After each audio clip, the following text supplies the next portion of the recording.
ఓం శ్రీ సాయిరామ్.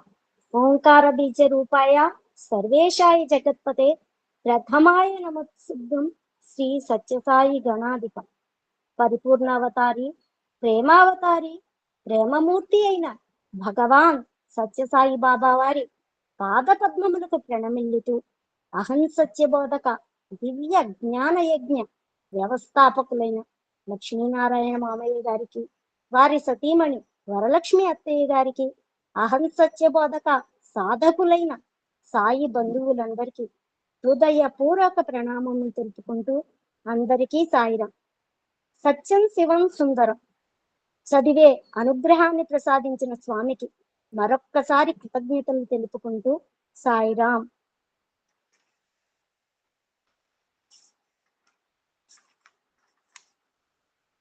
మొన్నటి రోజున భక్తవత్సలమ్మ గారు చదివింది ఒక్కసారి లాస్ట్ చదువుతాను సాయిరాం. శాస్త్ర ప్రకారము యతి పూజ్యుడే కానీ యతి ఆయన గృహస్థాశ్రమంలో కూడా ఉంటూ కొన్ని సక్రమమైన కార్యక్రమాలు చేయట్లేదని చెప్తున్నారు. అలానే ఏ యథామాం ప్రపంచంతే సంస్థతైవ భజామ్యహం అను శాస్త్రవచనము రీతిగా సర్వ హృదయవాసియకు పరమాత్మయే జ్ఞానదాతయే మోక్ష ప్రదాయకుడును అగుచున్నాడు. అన్ని విధముల గురువును గౌరవింపుడు, పూజింపుడు, అందు తప్పేమీ లేదు. పరమాత్మతో సామ్యస్థితిని మాత్రము ఇవ్వకూడదు అని బాబావారు స్పష్టముగా పత్రికలలో రాసి ఇక్కడి వరకు చెప్పారు సాయిరాం. తర్వాత పారాగ్రాఫ్ చదువుతున్నాను. పేజీ 282, కొత్త పుస్తకం సాయిరాం. గృహస్థాశ్రమము సామాన్యులకు మంచిదని బాబావారి అభిప్రాయము. అందరికీ సన్యాస ధర్మము సాధ్యము కాదని వారు చెప్పుదురు. ఈ శరీరము మానవులకు భగవానుచే మోక్ష ధర్మమును సాధించుటకు ఇవ్వబడిన సాధనము. ఈ విషయమును మరువకూడదు. శరీరమును మీ స్వాధీనములో ఉన్నట్లు తయారు చేసి కొనుడు, దానికి మీరు లొంగవద్దు. ఈ ప్రకృతి శరీరము కోరునట్లు మీరు నడువవద్దు. మీ క్షేమమునకు మీ ఆత్మాభివృద్ధికి అనుకూలముగా అది పని చేయనట్లు శరీరమును తయారు చేసి కొనుడు. ఆరోగ్య సూత్రములను తప్పక పాటించవలను. యుక్తాహార విహార యుక్త చేష్ట కర్మలయందు జాగ్రత్తతో ప్రవర్తింపుడు. యుక్త సమయములను నిద్రించుట, ఉషకాలమున మేల్కొనుడు. స్వామి చెప్తున్నారు. ప్లీజ్ సాయిరాం. స్వామి చెప్తున్నారు చక్కగా గృహస్థాశ్రమం మంచిదని చెప్తున్నారు. అలానే ఆ గృహస్థాశ్రమంలో మనం చేయవలసిన కార్యక్రమాలను చెప్తున్నారు. యుక్తాయుక్త విచక్షణతో చక్కగా మనం కర్మలయందు చేస్తే మనం ఏ సమయంలో నిద్రపోవాలో ఆ సమయంలోనే నిద్రపోవాలి. వర్షకాలమున ఉదయమునే నిద్ర లేవాలి అని చెప్పి స్వామి తెలియజేస్తున్నారు. సర్వుల ఎడ ప్రేమ కలిగి ఉండు. కష్ట సుఖములు మొదలగు ద్వంద్వముల యందు ధైర్యముతోనూ ఓర్పుతోడను ఉండు. కష్ట సుఖములు మనకు అన్ని మనము ప్రతిదీ ద్వంద్వంతోనే ఉంటాము. సుప్రీం ద్వంద్వం అని మామయ్య గారు చాలా సార్లు చెప్తుంటారు. అహంకారం మమకారాలు దూరంగా ఉంటే మనం చాలా బాగుంటామని చెప్తారు. అలాంటి ద్వంద్వాలకి ఎప్పుడు ఉండకూడదు, ఓర్పుతో మనము ఉండాలి అని చెప్పి చెప్తున్నారు. శారీరక వ్యాధులను నివారణ చేయుటకు మందుల కంటే ఆరోగ్య సూత్రముల ప్రకారము శరీరమును నడిపించిన ఎడల అది చక్కగా ఉండి మన ఆజ్ఞలను మన ఇష్ట ప్రకారము చేయును. చిన్న జ్వరం వచ్చినా తలనొప్పి వచ్చినా టాబ్లెట్స్ వేసుకోకుండా చుక్కా వైద్యముతో ఉంటే మన ఆరోగ్యము మనకు చక్కగా ఉంటుంది అని చెప్తున్నారు. యుక్తాయుక్త విచక్షణ జ్ఞానముతో శారీరక విషయములను గమనించుచుండిన ఏ వ్యాధియు శరీరమునకు సోకదు. ఆహారమును సక్రమముగా తీసుకొనక శరీరమును శుష్కింపచేయుట మంచిది కాదు. నిత్యము పోషాలతో కాలక్షేపం చేయకుండా ఎప్పుడు ఉపోషం ఉండాలో అప్పుడు ఉంటూ ఆహారం సరిగ్గా తీసుకోకపోతే మన ఆరోగ్యము సృష్టిస్తుంది, పాడవుతుంది అని చెప్తున్నారు. రాజసిక తామసిక ఆహారముల చేతను, జిహ్వ చాపల్యము చేతను, మితిమీరి భుజించుట చేతను కూడా ఆరోగ్య భంగమును కలిగించి దైవ కార్యముల యందు శరీరమును మనస్సును వినియోగించుటకు వీలు లేక చేయును అని బాబా వారు చెప్పాను. మితిమీరి భుజించటం వల్ల కూడా ఏది తినాలో ఎంత తినాలో తెలియకుండా తింటూ ఇష్టమైనది బాగా తింటూ ఉంటే మన ఆరోగ్యం కూడా పాడవుతుంది, మనస్సు భగవంతుని మీద లగ్నము చేయలేము. గృహస్థ జీవనము ఆధ్యాత్మిక జీవనమునకు గురువు వంటి తగును. ఈ ఆశ్రమ మండలి కష్టములను సుఖములను అనుభవించుట చేత విశేష సుఖానుభవం చేత సుఖములందు తుదకు విముఖత్వము కలుగును. ఆధ్యాత్మిక జీవనము మనకు గురువు వంటిది. కష్టాలు సుఖాలు అన్ని అనుభవిస్తాము, చివరికి సుఖం మీద కూడా అయిష్టత కలుగుతుంది. అంటే భగవంతుని మీద భక్తి మనకు ఏర్పడుతుంది. కష్టములను అనుభవించట చేత ధైర్యమును ఓర్పును మొదలగు సుగుణములను కలిగించును. ఈ సంసార కష్టములు లేకపోయినా ప్రజలు నా దగ్గరకు రారు కదా. కష్టం ఉంటేనే కదండి భగవంతుడిని తెలిసేది. కుంతి మాతలాగా ఎప్పుడు కష్టాన్ని మనం కోరుకోలేం కదా. మనం ఎప్పుడు సుఖాన్ని కోరుకుంటాం కాబట్టి కష్టాలు ఉంటానే భగవంతుని దగ్గరికి వస్తాము. అది ఉండబట్టే కదా మీరు నా దగ్గరికి వస్తారు అని చెప్తున్నారు. వచ్చిన పిమ్మట దైవ సంబంధములకు విషయములందు ఆసక్తి హెచ్చినట్లు చేయుదురు. వారి కష్టములను మరచి భజన స్మరణ మొదలగు భక్తి మార్గముల జీవనమును గడుప ఆరంభించురు. కష్టాలన్నీ మర్చిపోతాం. స్వామి దగ్గరికి వచ్చి భజన స్మరణ చేస్తే ఆ కష్టాలను నెమ్మదిగా దాని గురించి ఆలోచనని మనము మర్చిపోతాం. తమ కష్టములకు అంత ప్రాముఖ్యం ఇవ్వరు. భక్తి భావం అభివృద్ధి కొలది ధైర్యముతో కష్టములను ఎదుర్కొనేదరు. భగవంతుని మీద భక్తి కలిగితే కష్టాలు వచ్చినా ఆ కష్టం సుఖంగా మార్చుకోవటానికి ప్రయత్నిస్తాము. కష్టాలు ఉన్నా కూడా భయపడము. చెరుకును ముక్కలు ముక్కలుగా ఖండించి గానుగలో వేసి తిప్పి రసమును పెనములో పోసి అగ్నిలో చక్కగా కాగపెట్టిన పిమ్మటనే తినుటకు ఉపయోగపడు తీయని బెల్లము తయారగు. బెల్లము స్థిరమైన రూపము కలది. రసము ఎండిపోవడచే అస్థిర రూపము కలది. అస్థిరమైన జీవితమును అంటే రసమును మార్పును చెందక స్థిర రూపమునకు అనగా అమృతత్వము అంటే బెల్లపు రూపమును పొందింప ప్రయత్నింపవలను. అంటే మనము ఘన పదార్థాలని చెరుకు రసాన్ని అస్థిరము అని అనుకుంటే అమృతత్వమైన బెల్లము అంటే ప్రాపంచిక విషయాలని కొంచెము తగ్గించుకొని ఆధ్యాత్మిక జీవితం అనే అమృతానికి ప్రయత్నించాలి అని చెప్తున్నారు. జీవితములు కష్టములలో తయారు చేసుకునే ఎడల కడపట ఆ జీవితమే మధురమైన అమృతముగా మారును. నగలను చేయించు ఉద్దేశముతో బంగారమును కంసాలి వాని దగ్గర నీవిచ్చదవు. అతడు బంగారమును ఎన్నో విధముల కరిగించి సుత్తె దెబ్బలు కొట్టి సాగతీసి కడపట నగగా తయారు చేసి నీకు ఇచ్చెను. ఆ సమయమున రాత్రింబవళ్ళు నీవు కంసాలి వాని దగ్గర కూర్చొని ఆ బంగారు పడు కష్టమును చూచి నీవును దుఃఖించుచు కూర్చుందువా. స్వామి చెప్తున్నారు చక్కటి ఉదాహరణ. మనకు బంగారం అంటే చాలా ఇష్టము. అలాంటి బంగారాన్ని కంసాల దగ్గరికి ఇస్తే ఆయన చేసే ప్రతి పని చూస్తూ ఉంటే నువ్వు దుఃఖిస్తావా? మనం చూడము, చూసినా బాధపడము. కంసాలి నగను తయారు చేసి ఇచ్చిన తోడనే సంతోషముతో ధరింతువు కదా. ఇట్లే భగవానుడు కంసాలి నీ ప్రకృతి అను బంగారము నుండి అమృతత్వము నిత్యానందము అను నగను తయారు చేసి ఇచ్చినంతలో నీకెందుకింత కష్టము అని బాబా ఉపదేశించును. బాబా వారు గొప్ప భవరోగ వైద్యుడు. కృంగిపోవచున్న ధైర్య ఉత్సాహములను ఉద్ధరింపగల శక్తిమంతుడు.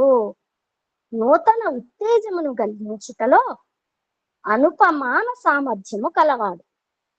సత్యమునే అనుష్ఠింపుమని బోధించును. స్వామి భవరోగ వైద్యుడు. మనకు ఎటువంటి రోగాలు ఆయనే తీరుస్తారు, మనకు కొత్త కొత్త ఉత్సాహాలని ఆయనే కలిగిస్తారు అని చెప్తున్నారు. అసత్యము పిరికితనమును కలుగచేయునను. ఇతరులకు భయపడియే కదా అసత్యమును పలుకుచుండుట. కావున నిర్భయుడు కావలెనన్న అసత్యమును విడిచి సత్యమునే అవలింబింతుము.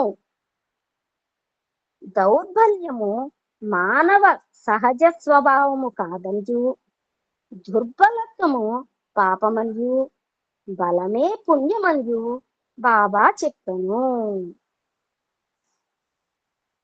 దౌర్బల్యము అనేది మానవుడికి సహజ స్వభావము కాదు, చక్కగా పుణ్యముని అనుభవించాలి, పుణ్యం చెయ్యాలి అని చెప్తున్నారు. శారీరక, మానసిక, ఆత్మీయములకు 3 విధములైన బలములు ఆవశ్యకములైన పనులు కాన ఆత్మబలము ఉత్తమోత్తమైనదని బాబా చెప్పెను. ఈ ఆత్మబలం ఎట్లు కలుగునైనా ఆత్మబలం అనేది ఎట్లా కలుగుతుందో చెప్తున్నారు.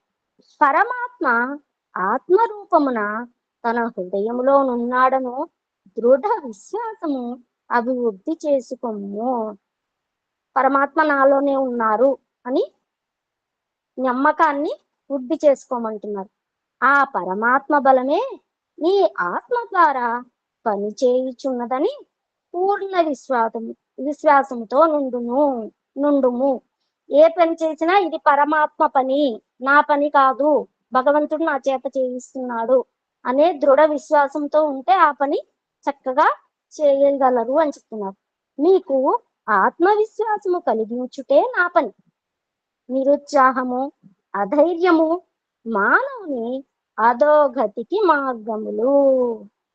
ఏ పని మొదలు పెట్టినా నాకు అవ్వదు అనే నిరుత్సాహంతో ఉంటే అదే మనకు చెడు చేయటానికి, అధోగతికి పాల్పడతాము అని చెప్తున్నారు.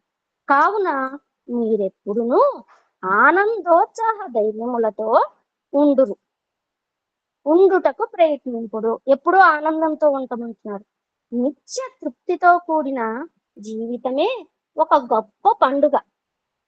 నిత్య కళ్యాణము, అసూయ, ద్వేషములు ప్రబల శత్రువులు. మనం ఎప్పుడు తిరుపతి వెంకటేశ్వర స్వామి నిత్య కళ్యాణం పచ్చతోరణం అంటారు. అలా ఎప్పుడు నిత్యము ఆనందంగా ఉంటే మన దగ్గరకి మనకు ప్రబల శత్రువులు ఏంటి అంటే అసూయ, ద్వేషములు. ఆ రెండిటిని విసర్జించండి, తగ్గించుకోండి అని చెప్తున్నారు. అవి శరీరంలోని ప్రతి అణువు అందును విషము వలె వ్యాపించి శరీర నాశనమునకు హేతువగును. సుఖ దుఃఖముల రెంటిని భగవానునికి అర్పింపుము. ఇట్లు సర్వము భగవదర్పణము చేయుచుండు సాధనయే నిత్య తృప్తికి, శాశ్వత శాంతికి కారణం. ఇయ్యదియే ఇందలి రహస్యము. అసూయ ద్వేషాలను దూరం చేసుకొని సుఖ దుఃఖాలను భగవంతునికి అర్పిస్తే మనము భగవదర్పణం చేయటం మన సాధన చాలా చక్కగా ఉంటుంది, మనం శాంతితో ఉంటాము అని బాబా వారు భక్తులకు సేవాతత్వ రహస్యమును వెలిగించి అట్టి పవిత్ర సేవను వారిచే ఆచరణమున పెట్టించుచున్నారు. దసరా సందర్భంలో ఒక రోజును సాంఘిక సేవకు ప్రత్యేకించురు. పరోపకారమనగా తుదకు తనకే ఉపకారమును చేసుకొనుట అనియు, పరహింస ఎనగా తుదకు తనకే హింసను కలిగించుకునుట అనియు బాబావారు చెప్పుదురు. పరోపకారము అంటే మనకు మనము చేసుకోవటమే, పరహింస అంటే మన మీద మనం హింస చేసుకోవటమే అని చెప్తున్నారు. అంటే ఏది చేసినా ముందు మనం చేసుకున్న పరోపకారం అనేది అబ్బా నేను ఇంకోళ్ళకి చేస్తున్నాను అని అనుకోకుండా మనం చేయగలిగింది మనం చేస్తున్నాము అని భావించాలి అని చెప్తున్నారు. మాధవుడే మానవ సేవ చేయుటకు మానవ రూపంన అవతరించగా మానవుడు మానవ సంఘ సేవ చేయుటకు పూనిన ఆ మానవునికి ఎంత సంతోషము కలుగునో యోచింపుడని బాబావారు ప్రశ్నించుదురు. మాధవ సేవ చేయటానికి మానవ రూపంలో భగవంతుడు అవతరించాడు. అలా ఈ సేవ అనేసరికి నాకు మొన్న సేవ గుర్తొస్తుంది సాయిరాం. అసలు వాళ్ళందరినీ చూస్తే ఎంత బాధ కలిగిందో, ఆ సేవ చేస్తుంటే అంత ఆనందాన్ని పొందాను. కర్మ ఫలాసక్తిని విడిచిపెట్టి నిష్కామ సేవ యందు ప్రవృత్తులు కావలను. మానవ సేవ చేయనప్పుడు ప్రతి కర్మయోగియు మానవుని హృదయమందుండు పరమాత్మను తాను సేవించుచున్నాను, ఆ పరమాత్మ కైంకర్యము నేను చేయుచున్నాను దృష్టిని అభివృద్ధి చేసుకొనుచుండవలను. భగవంతునికి చేయుచున్నాననగా భగవదర్పణము చేయుచున్నాను, ఇది నా ధర్మము. నేను చేసిన పనికి ఫలముతో కాని ఫలము కలుగకపోవటతో గాని నాకు సంబంధము లేదని సాధకుడు దృఢమైన బుద్ధితో నుండవలను. మానవుని దైవస్వరూపినిగా చూడవలను. నిరంతరము దైవస్మరణ చేయుచు సర్వము దైవమయమని దృఢబుద్ధిని అభివృద్ధి చేసుకొనుచు నిష్కామ సేవ మానవులకే కాక క్రమముగా సర్వ ప్రాణి కోట్లకు చేయుచుండవలను. కర్మఫలాసక్తి, కర్మం మీద మనం చేసే ప్రతి పని భగవదర్పణం అనే భావించి చేయాలి. దాంట్లో మంచి ఫలితం వస్తే మనకును, చెడు ఫలితం వస్తే భగవంతుడు ఇచ్చాడు అనుకోకుండా ఏది వచ్చినా అది భగవంతుడి ఇచ్చినదే, భగవంతుడు ఇలానే చేస్తారు అని ఆలోచిస్తూ నిష్కామ సేవ మనుషులకే కాక క్రమంగా సర్వ ప్రాణి కోట్లకు చేయుచుండవలను అని చెప్తున్నారు.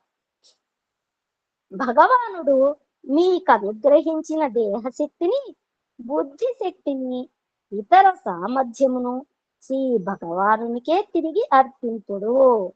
భక్తి శ్రద్ధలతో ఆ పరమాత్ముని సేవ చేయుడు. ఏ ధర్మమును ఆచరించుట ఎందైనను నీ వంతు వచ్చినప్పుడు పరిపూర్ణ దైవభక్తి శ్రద్ధలతో ప్రేమతో ఫలాపేక్ష ఏ మాత్రమును లేక ఆచరింపవలను. అంధవిశ్వాసం అంటే గుడ్డి నమ్మకం కూడదనియు విచారణము శ్రేష్టమైనదనియు విచారణ చేతనే ఇది మంచి అది చెడ్డ అనియు, ఇది చేయదగిన పని అనియు అది చేయ తగని పని అనియు తెలియననుచు బాబావారు పలుమారు హెచ్చరించుచుండరు.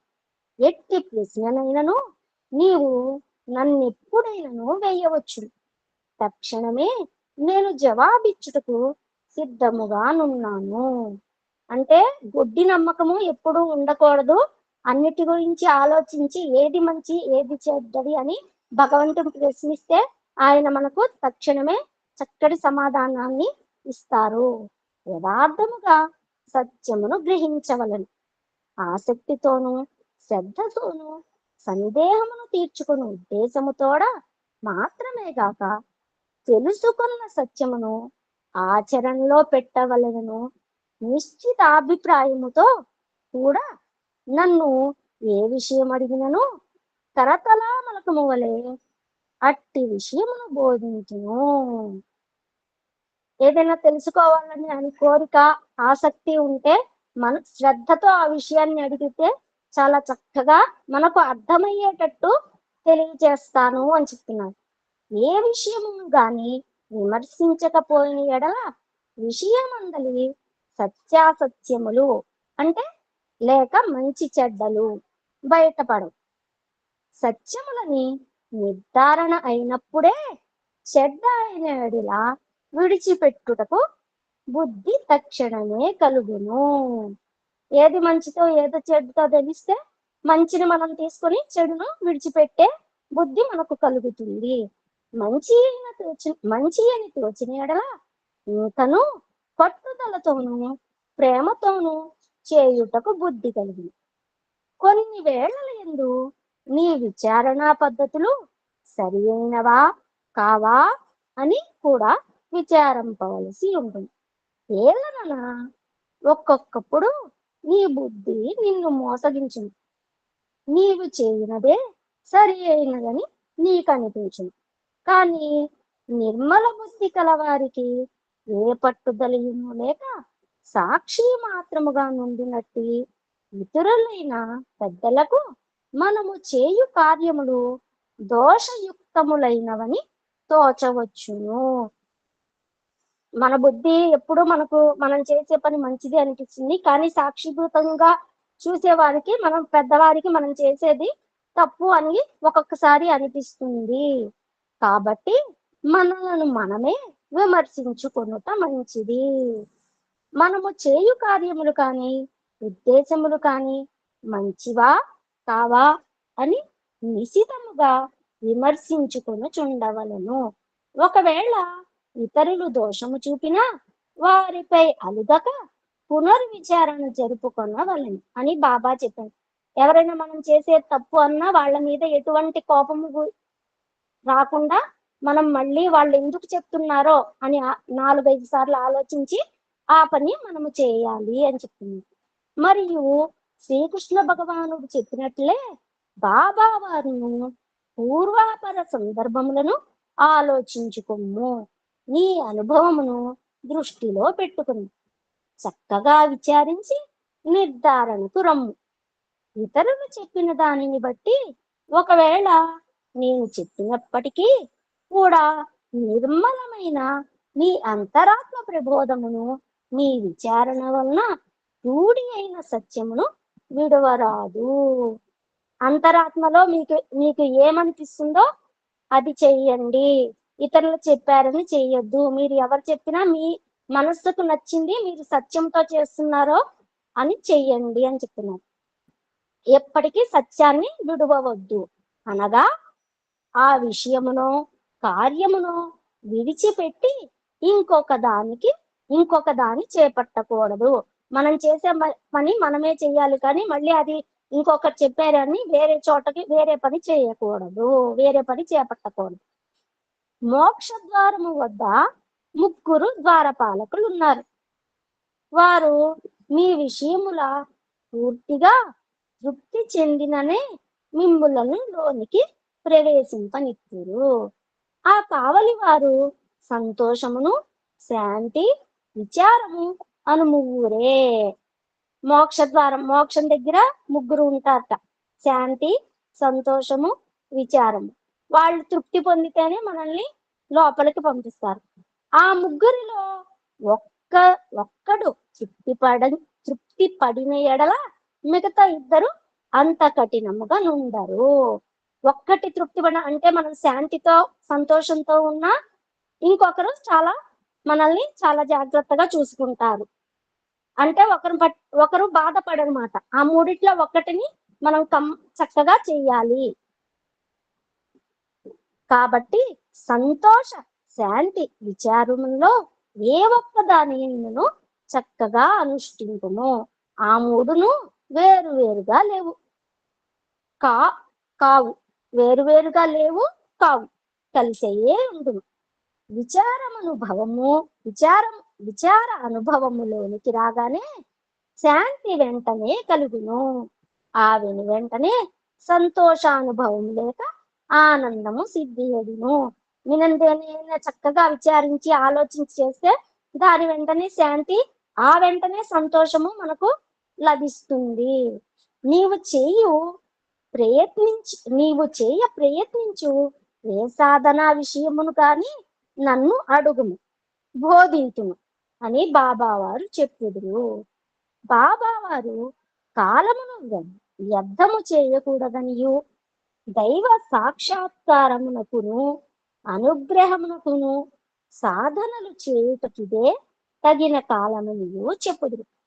రేపు ప్రారంభించదనను అనుకున్న పనిని ఈ దినమే ప్రారంభించింది, ఇప్పుడే ప్రారంభించింది.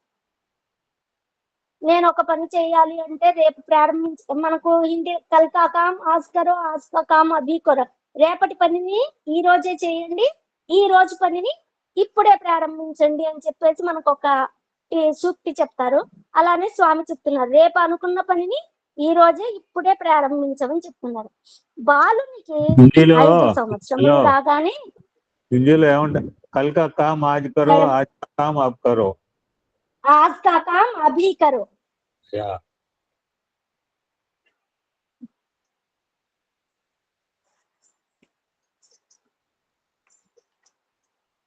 బాలునికి 5 సంవత్సరాలు రాగానే అక్షరాభ్యాసం చేయించి త్వరగా ఉన్నత విద్యలలో ఉత్తీర్ణత పొందుట ఎట్లు అభిలషింతురో అట్లే ఆధ్యాత్మిక రంగములో కూడా బాల్యమును ప్రవేశింపచేసిన నిర్మలమైన మనస్సులో భక్తి జ్ఞాన బీజములు శీఘ్రముగా అభివృద్ధి నుండి దైవానుగ్రహ సాక్షాత్కారములను శీఘ్రముగానే సాధకుని అర్హునిగా చేయగలవు.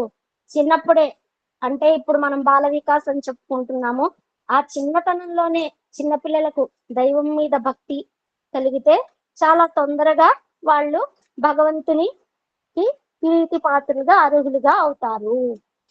వృద్ధాప్య దశలో నీ సాధనల చేయ శక్తి ఉండదు.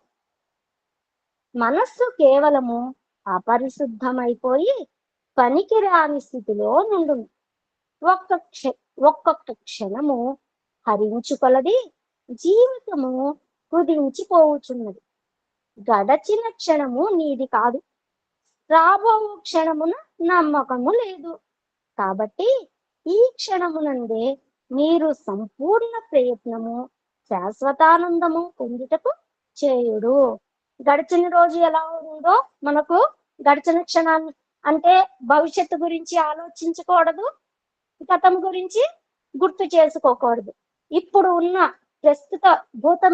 ప్రస్తుత వర్తమాన కాలంలో మనం చాలా చక్కగా ఆలోచించి పని చెయ్యాలి. గడిచిన క్షణం మనకు ఎప్పుడు తిరిగి రాదు, వచ్చే దాని గురించి మనం ఆలోచించకూడదు. ప్రస్తుతం ఉన్న దాంట్లో మనం భగవదాన్ని అర్పణం చేస్తే శాశ్వతానందాన్ని స్వామి మనకు ఇస్తారు. ఇట్టి శాశ్వతానందము నామస్మరణ వలనే లభించును. కర్మ భక్తి జ్ఞాన మార్గములను సమర్థమైనవే. అన్ని విధములైన మత కలహములను కక్షలను అంతమొందించి అన్ని మతములకు సామరస్యము చేకూర్చుటే నా పని. కర్మ జ్ఞాన భక్తులు వేరు వేరు కావు, అవి మూడును మెట్ల వంటివిను కావు. ఈ మూటి కలయికను నేను అంగీకరింపను. కర్మ భక్తి జ్ఞాన మార్గాలు మూడు వేరు కాదు, నేను వాటిని అలా విడిగా అంగీకరింపను. ఆ మూడు మెట్లు వంటివి కావు, ఈ మూడిటి కలయిక నేను అంగీకరింపను. కర్మమే భక్తి, భక్తియే జ్ఞానము అని నా ఆశయం. హల్వా ముద్దకు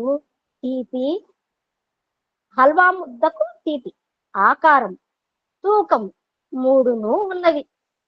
ఇట్లే దైవ మార్గమున పోవు మానవుని ప్రతి పనియు భక్తి యొక్క తీయదనము, సేవాధర్మము యొక్క ఆకారము, జ్ఞానము యొక్క తూకము లేక బరువు కలిగి ఉండవలెను. స్వామి హల్వా ముద్దతో పోల్చారు. హల్వా ఎప్పుడు చాలా తీయగా ఉంటుంది. హల్వా మనకు ఏ ఆకారం రౌండ్ గా చేసుకుంటాము, ముక్కలుగా చేసుకుంటాము, అలానే దాని తూకంతో కూడా కొలుస్తారు. అలానే మనకు భక్తి అనేది తీయదనము అని, సేవాధర్మము ఆకారమని, జ్ఞానము తూకము అనే బరువు కలిగి ఉండాలి అని చెప్తున్నారు. నామస్మరణ జప ధ్యానములే శ్రేష్టమైన కర్మ. ఈ కర్మయే భక్తిని అభివృద్ధి చేయనుది, ఆ భక్తియే జ్ఞాన ఫలముగా మారునది. మనము దీంట్లో భగవద్గీత ఒక శ్లోకం చెప్పుకుంటాము, శ్రేయో హి జ్ఞానం అభ్యాసాత్ జ్ఞానాత్ జ్ఞానం ఆ శ్లోకాన్ని చక్కగా వివరిస్తారు గీతాచార్య వారు. ధ్యానాత్ కర్మ ఫల త్యాగాశ్చాంతిరనంతరం. తీవ్రమైనట్టి నిరంతర భక్తి ప్రవాహమే సాధకుని సాలోక్యము నుండి సామీప్యమునకు ఆవల సారూప్యమునకు చేర్చును. ఇంతటితో భక్తి శాస్త్రవంతమగును. అద్వైత సిద్ధాంతం ఇంతటితో ఆగదు. అద్వైత సిద్ధాంతము ఇంతటితో ఆగదు. సారూప్య స్థితిని తుదిమెట్టనదు. భగవానుతో సారూప్యము భక్తుడు పొందినను సృష్టి స్థితి లయముల చేయు శక్తి భక్తునకుండదు. భగవానునికి భక్తునికి భేదము పూర్తిగా నశించినప్పుడే అభేద స్థితి లేక సామ్యము సంప్రాప్తమగును. సాయుజ్య స్థితి ఐక్యము వ్యక్తమగును. సారూప్య సామీప్య సాయుజ్యం గురించి చెప్తున్నారు.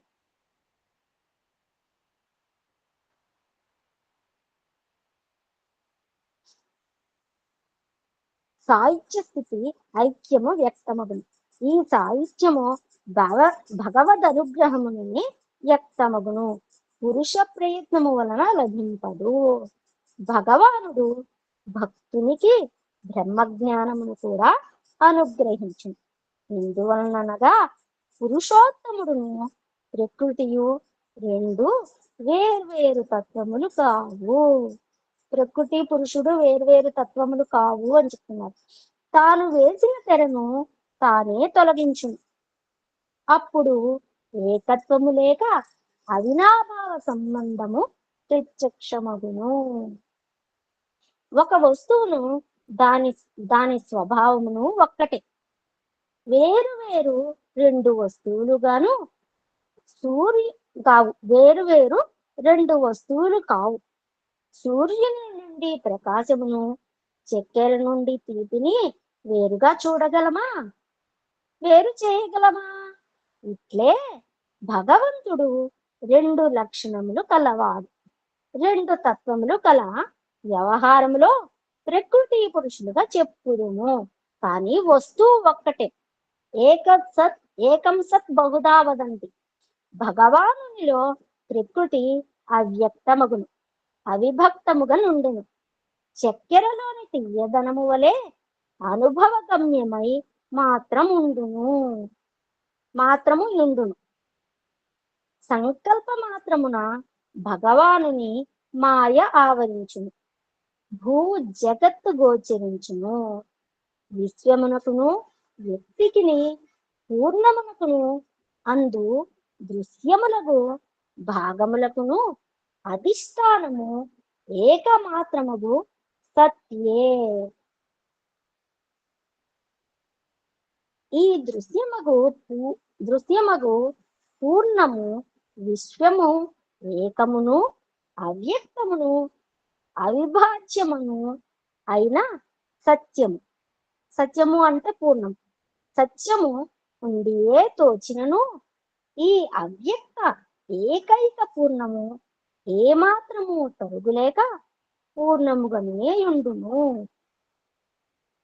ఒక గంట సేపు చెప్పినను బోధకు రాని విషయమును బాబా వారు ఒక్క క్షణములో ఒక్క ఉపమానము తోడను ఒక్క పిట్ట కథ మూలముగను సులభ గ్రాహ్యమగునట్లు కరతలామలకము వలె బోధించురు. బాబా వారి అవతారము మన కొరకే. మనలను యథార్థమైన సాధకులంగా తయారు చేయుట కొరకే. ఈ ప్రపంచము శాంతి సౌఖ్యములతో తులతూగవలనన్న నిర్మల హృదయములు కలిగి రాగద్వేషరహితులను అత్యాస కామ క్రోధాదులు లేనివారునుగనైన సాధు సత్పురుష సమూహముతో కూడినప్పుడే అట్టి స్థితి కలుగును. మనమును భగవానుని అనుగ్రహమునకు పాత్రులమై సాధు సమూహములలో పరిగణింపబడుదుము గాక. 14వ అధ్యాయము అవతార వైభవం, స్వామి అవతార వైభవం గురించి చెప్తున్నారు. 1960వ సంవత్సరము దసరా మహోత్సవముల కరుదించిన వేల కొలది ప్రజానీకము శ్రీ బాబావారు తమ్ము కూర్చియు తమ ప్రకృత అవతార ఉద్దేశ్యము, తమ దివ్య సందేశము, తదనుగుణమైన కార్యక్రమము గూర్చియు శ్రీవారి అమృతోపమాన దివ్య ఉపన్యాసములలో గుండెలు జల్లుమనున్నట్లు బాహాటముగా ప్రకటించిన అనేక నిగూఢ విషయములను ఇప్పటికీ మరచి ఉండురని విశ్వసించరా. ఆ నవరాత్రి కార్యక్రముల ఆదియగు ఆరోగ్య నిలయ స్థాపనా దినోత్సవ సందర్భమున శ్రీ బాబావారు నిరక్షరాస్యులకు మహోన్నతములగును అగ్రాహ్యములగును వేదాంత బోధల ఉపదేశించుట నిరర్ధకమును నిష్ప్రయోజనమును కాలహరణమును మాత్రమే యగును. స్వామివారు చాలా చక్కగా చెప్తున్నారు. ఆకలి వేస్తున్న వారికి భోజనం పెట్టాలి, కానీ ఉపదేశము అవన్నీ ఇస్తే కుదరదు. నిరక్షరాస్యులకు వాళ్ళకి మంచి చక్కటి విద్య నేర్పాలి, వేదాంతము అది నేర్పకూడదు. ఎవరికి ఏది చెప్పాలో ఆ టైంలో అదే చెప్పాలి అని చెప్తున్నారు. ఇట్టి సామాన్య ప్రజా సముదాయమునకు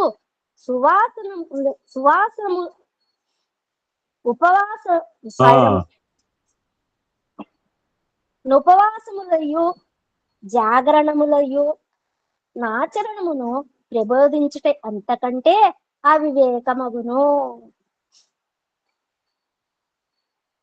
తామున్న స్థితి నుండి కొంత ముందుకు సాగుచు తమకున్న దుర్గుణములు క్రమక్రముగా ఒక్కదాని వెంట మరి ఒక దానిని విడిచిపెట్టునట్లు ప్రోత్సహించుచు జప ధ్యాన పరిమితుల క్రమముగా అధికరింప చేయించుచు ప్రజల ఆధ్యాత్మిక మార్గమున మత గురువులను ప్రవక్తలను నడుపవలను అని చెప్పారు.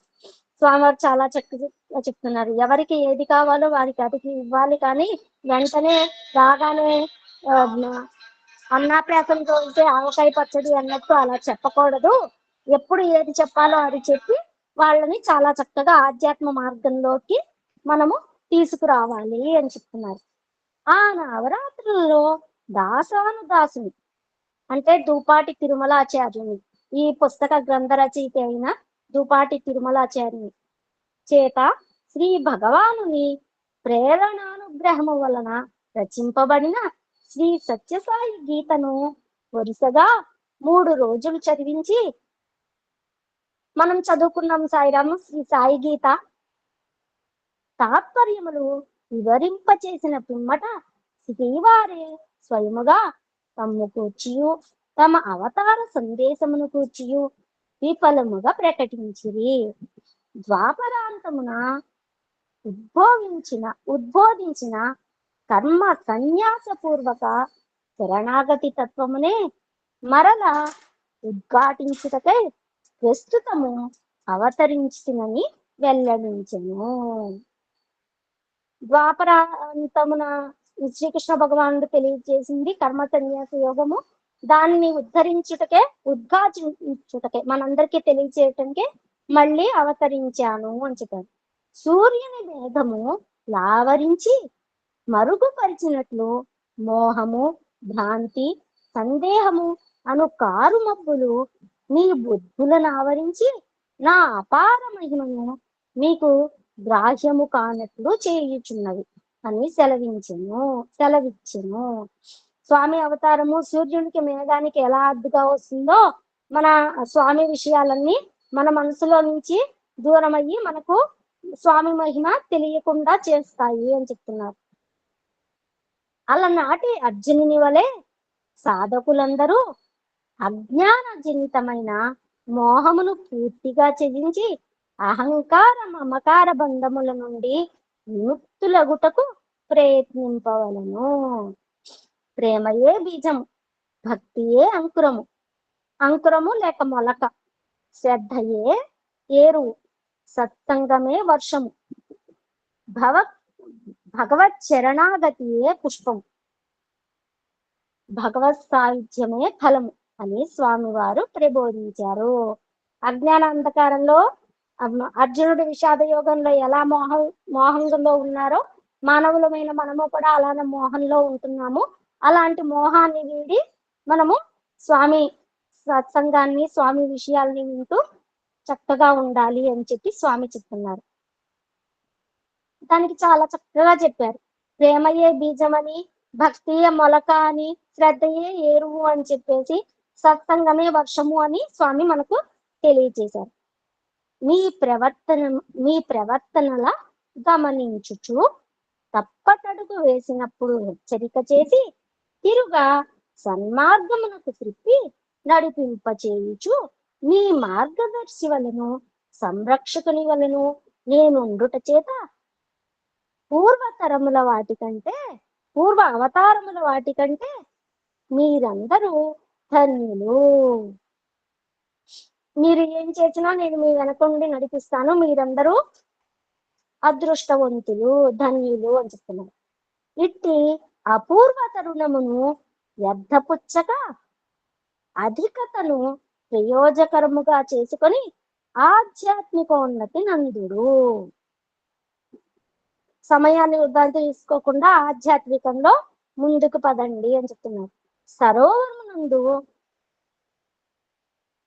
పద్మ సాన్నిధ్యమున నుండి తత్సౌరభమున మధువును గ్రహింపలేని కప్పల వలె గంతులు వేయించుట మాని స్వామి ఉదాహరణ ఎంత చక్కగా చెప్తున్నారో. మనము ఆధ్యాత్మికంలోకి రావాలంటే సరోవరంలో పద్మములో ఉన్నప్పుడు తత్సౌరభము అంటే సీతాకొక చిలుక సౌరభమును మధువును గ్రహింపలేని కప్పవలే అంటే ఆ తేనెని తీసుకోలేక కప్పవలే గంతులు వేచటం మాని దూరదేశం నుండి పద్మ మధువును గ్రహించుటకు గుంపులు గుంపులుగా వచ్చి పద్మముల చుట్టుముట్టి లోన ప్రవేశించి మధువును ఆస్వాదించు భ్రమర సంగముల వలె ప్రవర్తింపుడు. కప్పల వలె ఉండక స్వామి యొక్క ఉపదేశాలను, స్వామి సందేశాలను చక్కగా వింటూ ఆ మధురమైన తేనెని అందరూ తీసుకోవాలి. భ్రమరం వలె ఉండాలి, కప్ప వలె ఉండకూడదు. తమనే పూర్తిగా విశ్వసించి తమ శ్రీపాద శరణాగతిని పొంది తరింపుడను. స్వామి చాలా చక్కగా చెప్పారు. అధికారపూర్వక శ్రీ భగవదాక్ష్యములు శ్రీవారి ఉపదేశముల అపారముగా యోచకమగుచుండును. విశ్వాసమునకు ప్రతిఫలము భగవత్ సాక్షాత్కారమే, సత్య సందర్శనమే, దివ్యానుభూతి. శ్రీకృష్ణుని కేవల గోప బాలకుని వలె భావించితివేని తుదకు నీవును అట్టి స్థితికి దిగజారిపోవును.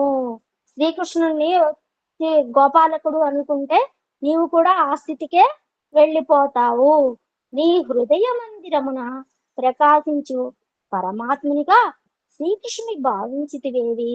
నిజముగా శ్రీకృష్ణుడు నీ హృదయ సారథి అయి నిన్ను సత్య మార్గమున నడిపించును. యద్భావం తద్భవతి. నీ ప్రార్థన లాలించి నీ సుకృత ఫల విశేషమున అవతరించి నీతో సంచరించు సులభ సాధ్యుడైన శ్రీ భగవానుని నిరాకరింపకుడు, సందేహించకుడు, గుర్తించి శరణు చొచ్చుటకు ఆలసింపకుడు అని నిర్వచించెను. శ్రీకృష్ణ భగవాన్ని గోపబాలికుల్లో ఆలోచిస్తే మనం కూడా ఆ స్థితిలోనే ఉంటాను. స్వామి నా యందే ఉన్నారు, నా హృదయంలో ఉండారు అని భావిస్తే మనకు స్వామి చాలా సులభముగా మనం చేసే ప్రతి పనిలో ఆయన శరణు చూస్తే మనకు ఆయన అండ ఉంటుంది అని చెప్తున్నారు. సాయిరామ్, నేను ఇక్కడితో ఆపేస్తున్నా. ఓకే. నాకు ఈ అనుగ్రహాన్ని ప్రసాదించిన స్వామికి, నాకు ఈ అవకాశం ఇచ్చిన లక్ష్మీనారాయణ మామయ్య గారికి హృదయపూర్వక ప్రణామం తెలుపుకుంటూ ఇప్పటిదాకా శ్రద్ధగా విన్న సాధకులందరికీ సాయిరాం సాయిరాం సాయిరాం.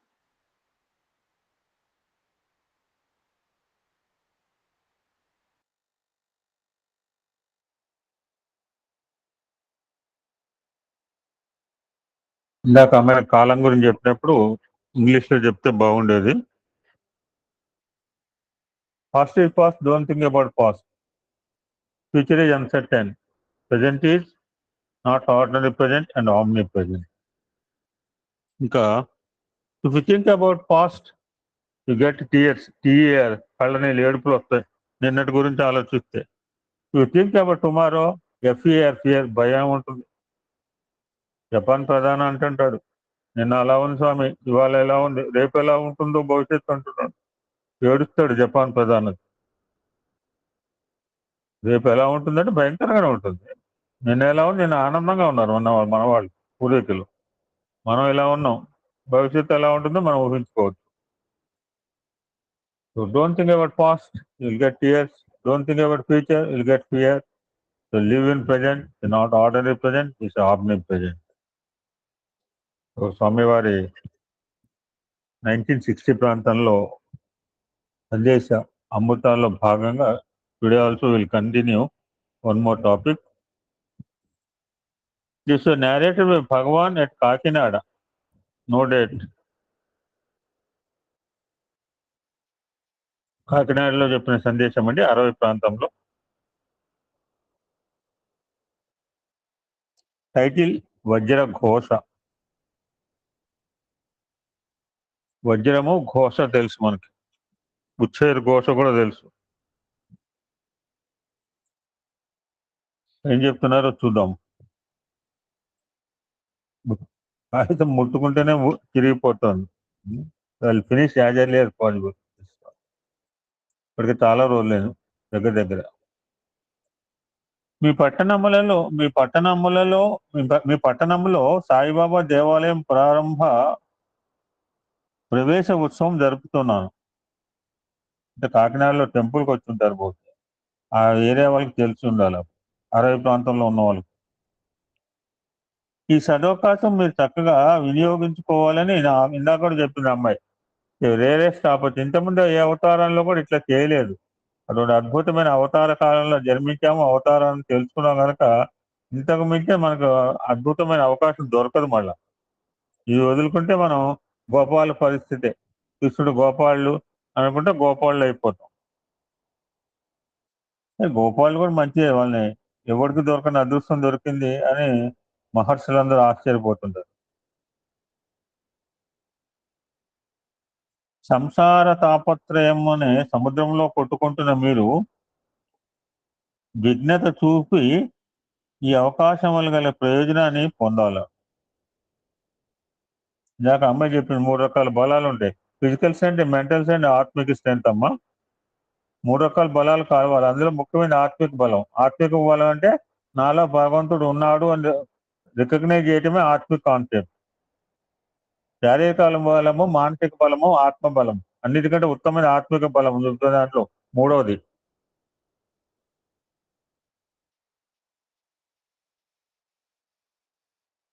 శరీరంలో హృదయం మాదిరి గ్రామంలో, సమాజంలో దేవాలయం.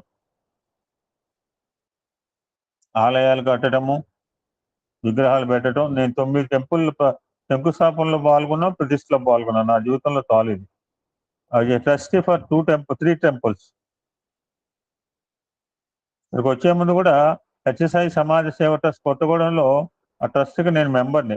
వచ్చిన తర్వాత వదిలేశాను. కొత్తగూడెంలో ఓల్డ్ ఏజ్ హోమ్ నిర్మాణంలో పాల్గొన్న, బీజేపీ నిర్మాణంలో కూడా పాల్గొనే అవకాశం కలిగించారు. అంతకుముందు 9 టెంపుల్స్ నిర్మాణంలో పాల్గొన్నా.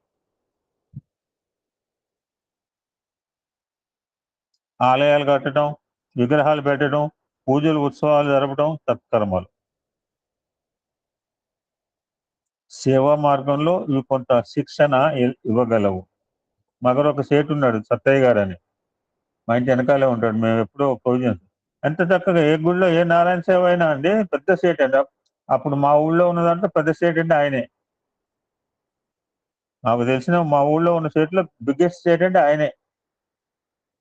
అతను నేను పెద్ద స్టేట్ అని మర్చిపోయి కూడా అద్భుతంగా నడుము వచ్చి నారాయణ సేవ చేస్తారండి. ఎంత చక్కగా చేస్తారో ప్రేమపూర్వక ఆ సర్వింగ్ అనే ఇస్తల్లో అన్నం పెట్టడం. ఇప్పుడు ఇస్తల్లో గుర్తుపెట్టి అన్నం పెట్టిన రోజులు ఎక్కడైపోయినా గుళ్ళు కనపట్లేదు. ఎంతసేపు యుగంతుల పేపర్లో అయిపోయింది మన బతుకు. త్యాగమునకు వైరాగ్యమునకు అవకాశములు కలిగించగలవు. ఇది ఒక తపస్సు. ఎందరి తపస్సుల ఫలితంగానూ ఈ ఆలయం నిర్మితం. మేమైతే 5 రూపాయలు కూడా తీసుకున్నామండి. అమ్మా ఏమిటి మళ్ళీ రాలేవమ్మా, ఏదోటి ఇయ్యమ్మా, మా ఆయన లేడు, నువ్వు ఎంతో కొంత ఇయ్యమ్మా. 5 రూపాయలు ఇచ్చిన వాళ్ళు కూడా తీసుకున్నామండి గుడికి. I know it because I'm the Menda, I'm the trustee, I'm the treasurer. మళ్ళా రాలేవమ్మా. ఈ ఆలయం నిర్మితమైనందుకు నాకు ఆనందం కలుగుతున్నది అంటున్నారు స్వామి. ఇటీవల ఆలయాలు మందిరాలు నిర్మించడం ఒక భేషజం అయిపోయింది.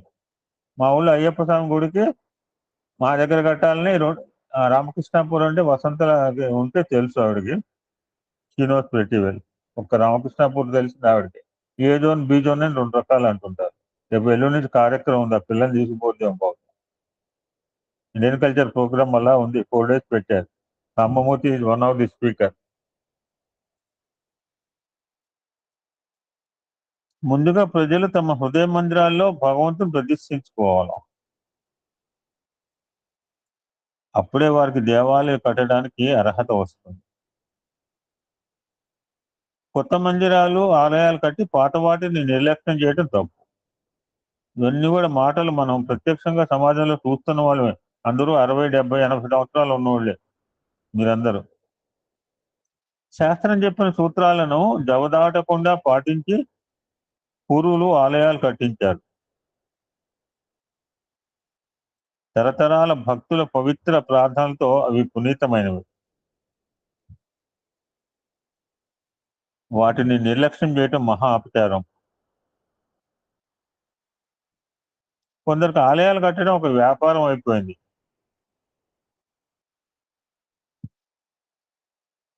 ఉన్న దేవాలయాలను పాడుపెట్టి కొత్త వాటిని కట్టడానికి అమాయక ప్రజల దగ్గర డబ్బు వసూలు చేసి చాలా మంది ధనం సంపాదిస్తుంటారు.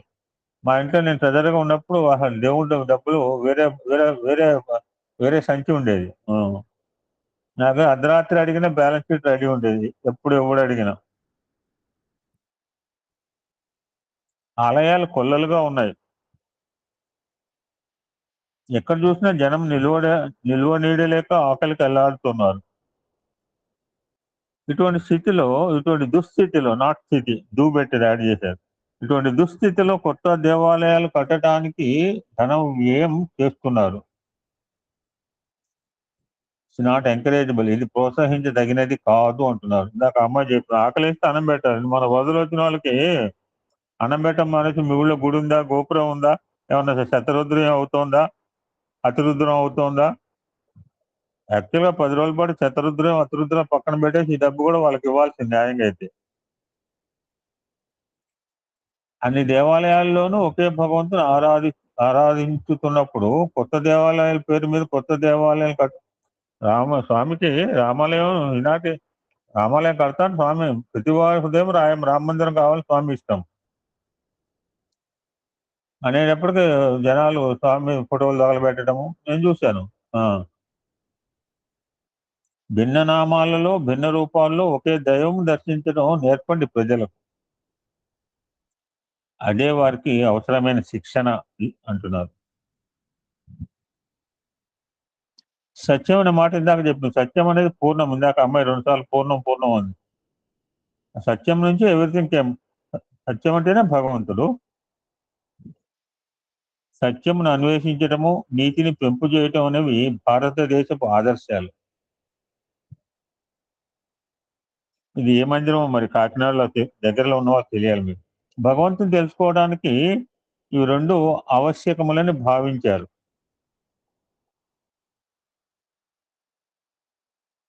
ఇరుకుగా ఉన్న ఈ ప్రదేశంలో సందుగొందుల నుంచి వచ్చి సన్నటి దారుల్లో ఇంతటి జనసందోహం సమావేశం కావటం భారతదేశపు ఆదర్శాలను గ్రహించడానికి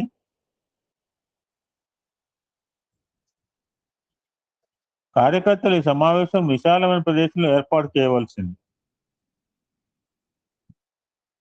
జనం సుఖంగా కూర్చుని ప్రసంగాలు వినగలగాలి.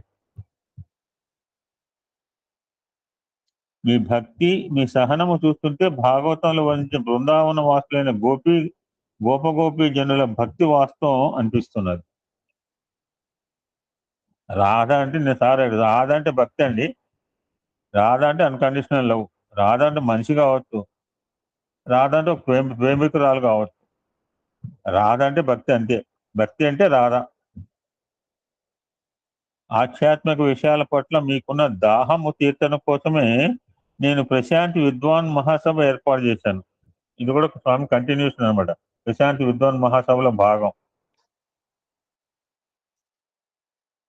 దేశమంతటా విద్వాన్ మహాసభ ఈ ఉద్యమం కొనసాగిస్తుంది.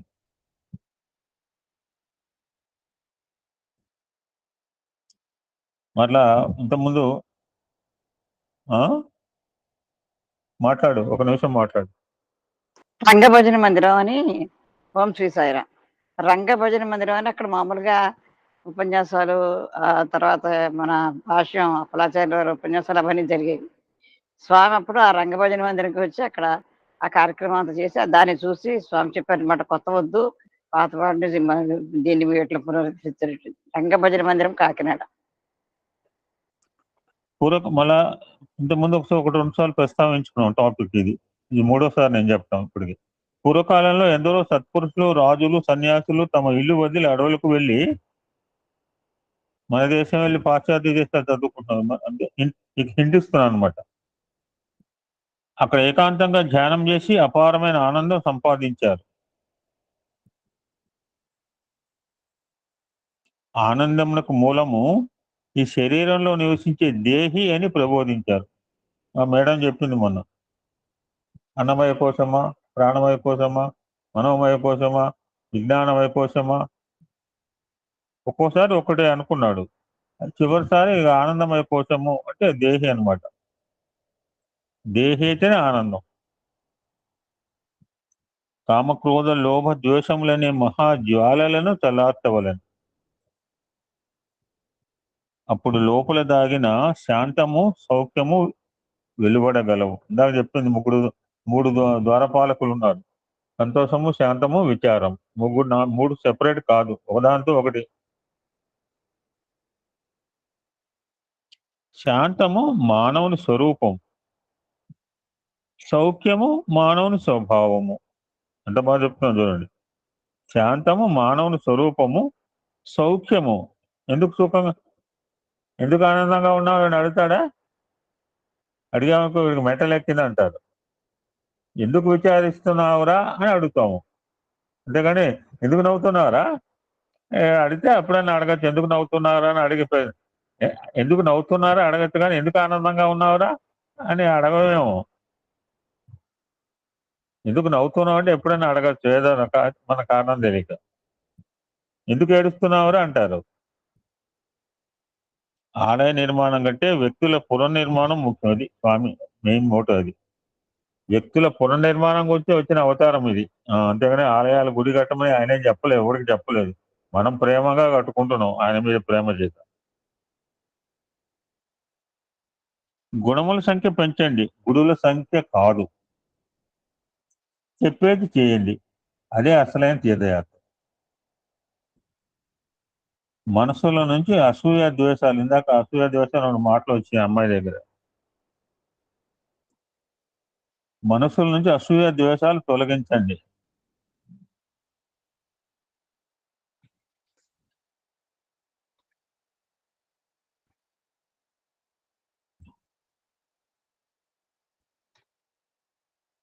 ఎక్కడ చెప్పిందంటే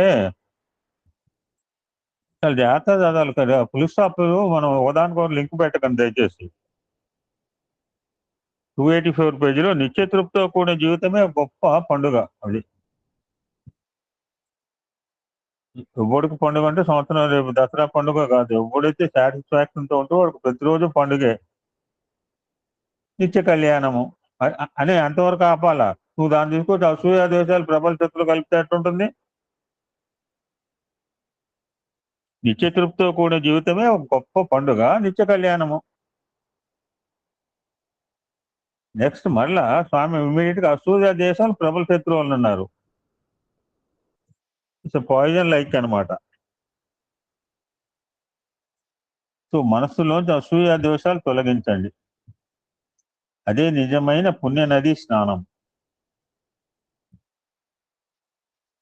ఉదయం నిర్మలంగా ఉన్నప్పుడు నాలుగు. ఈ తీర్థయాత్ర అంటే ఒక కథ గుర్తుకునే ఒకసారి ఒకటి 2 సార్లు చెప్పాను. ఎవరు చెప్పండి? కృష్ణుని తీర్థయాత్ర రమ్మంటే కదా, ఎనిబడి? పాండవులు అంతా అయిపోయింది, హాయిగా తీర్థయాత్ర చేద్దాం పోయారు. కృష్ణయ్యని కూడా రమ్మంటే ఆ కథ. ఎనిబడి?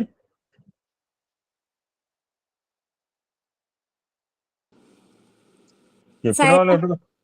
చెప్పు. దోసకాయ పాండవులు మొత్తం అంతా గెలిచాక తీర్థయాత్రలు చేసి చేయటానికి వెళ్తూ శ్రీకృష్ణ పరమాత్మని, కృష్ణ మాతో పాటు నువ్వు కూడా రా అంటే, నాకు రావటం కుదరదు, నేను ఒక వస్తువుని ఇస్తాను, ఈ వస్తువు తీసుకెళ్ళి మీరు ఎక్కడికి వెళ్తే అక్కడ దీనిని కూడా స్నానం చేయించి ఆ గంగలో స్నానం చేయించి రండి అని చెప్పి చెప్తారు. అలానే వారు తీర్థయాత్రలన్నీ చేసి, తీర్థయాత్రలన్నీ అయ్యాక సంతర్పణ చేస్తారు కదా, ఆ సంతర్పణలో సమారాధన చేస్తారు కదా, ఆ సమారాధనలో ఆయన ఇచ్చింది తరిగి వేయమని చెప్తారు. చెప్తే అది చాలా చేదుగా ఉంటుంది. కొంతమంది సొరకాయ అంటున్నారు, కొంతమంది ఏది కరెక్టో నాకు తెలియదు సాయిరా. సొరకాయ పొడుగ్గా ఉంది, ఒక వస్తువు కనపడేది కాదు, ఎంతో చుట్టలో చుట్టి ఇస్తాడు. దిస్ ఈజ్ మై రిప్రజెంటేటివ్, ఇది కృష్ణుడు అనుకోండి అన్నాడు. అది చాలా చేదుగా ఉంటుంది. కృష్ణ, ఈ సొరకాయ చేదుగా ఉండటం ఏంటి, ఇలా నీకు తెలిసే ఎందుకు చేసావు అంటే, మీరు ఇన్ని చోట్లకి తిరిగి వచ్చారు కదా, మీ మనసు ఎలా ఉందో అది అలానే ఉంటుంది. అంటే మనం ఏ పని చేసినా త్రికరణ శుద్ధిగా మనస్ఫూర్తిగా చేయాలి, ఎక్కడ ఉండైనా చెయ్యొచ్చు, అక్కడికే వెళ్లాల్సిన అవసరం లేదు అని శ్రీకృష్ణ భగవానుడు మనకు తెలియజేశారు.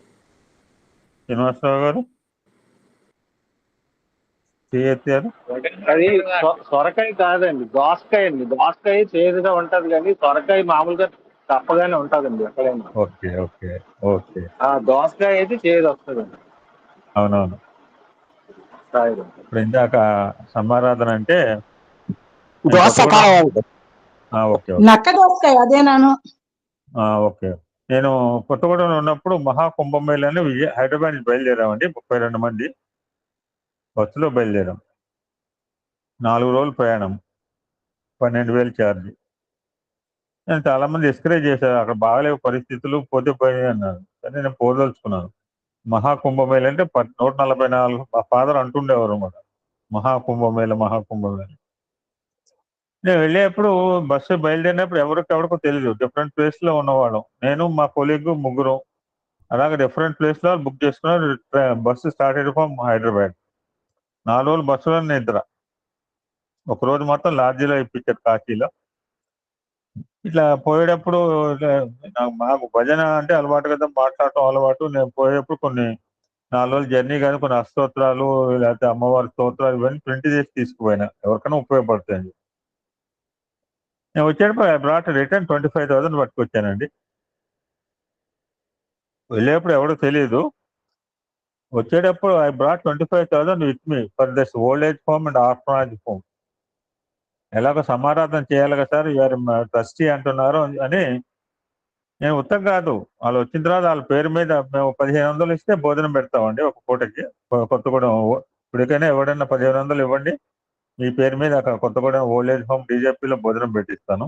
నేను అలా చాలా ఐఎమ్ ట్రస్టీ, కొన్ని లక్షలు జమ ఇచ్చే అవకాశం కలిగింది నాకు. ఉత్తగా కాదు, వాళ్ళు మళ్ళీ వాళ్ళకి కాల్ చేసి సాయిరామ్ మీ పేరు మీద ఇప్పుడు అన్న సంతర్పణ చేసుకున్నాం అని చెప్పి ఆ బ్రహ్మార్పణ చెప్పిందో ఫోన్ కాల్ చేసుకోలేదు. నా మొహం ఎవడో తెలియదండి వాళ్ళకి. యాత్ర బయలుదేరేప్పుడు నేను ఎవడో తెలియదు. రిటర్న్ లో వచ్చేటప్పటికి I got really 20,000 to 25,000. Yes madam, welcome.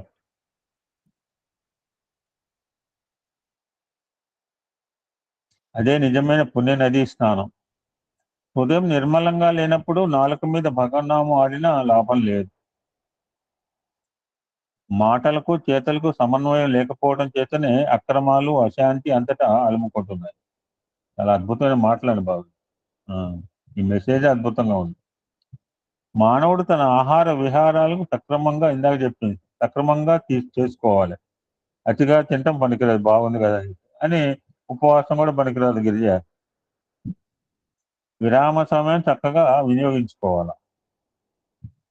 మంచి ఆలోచన సరళి పెంచుకోవాలి. మొదట ఉన్నవి రెండు. ఇందాక సాహిత్యం అని మాట, సాహిత్యం అనేది భగవంతుడి ఆయన అనుకుంటే చెప్తాం, మనం కాదండి, గుర్తుపెట్టుకోండి. నేను ఆయనలో కలిసిపోవాలంటే ఆయన అనుకుంటే చెప్తే మనం కలవలేం. అది ఇప్పుడు జ్యోతి మన సినిమాలో చూసాం, అన్నమయ్యలోంచి జ్యోతి ఇంకెవరిలోంచి జ్యోతి పోయిందంటే హిజువిల్లే. ఈ మధ్యనే అనుకున్నాం దుర్మార్గుడు ఎవరు బాగా కృష్ణుని విమర్శించిన వాడు, ఎప్పుడు విమర్శించేవాడు ఎవడు? శిశుపాలుడు ఒక బాడీలోంచి కూడా జ్యోతి వచ్చి కృష్ణులో కలిసేకి తట్టుకోలేకపోయాడు. ఎవరు తట్టుకోలేకపోయాడు? దుర్యోధనుడు.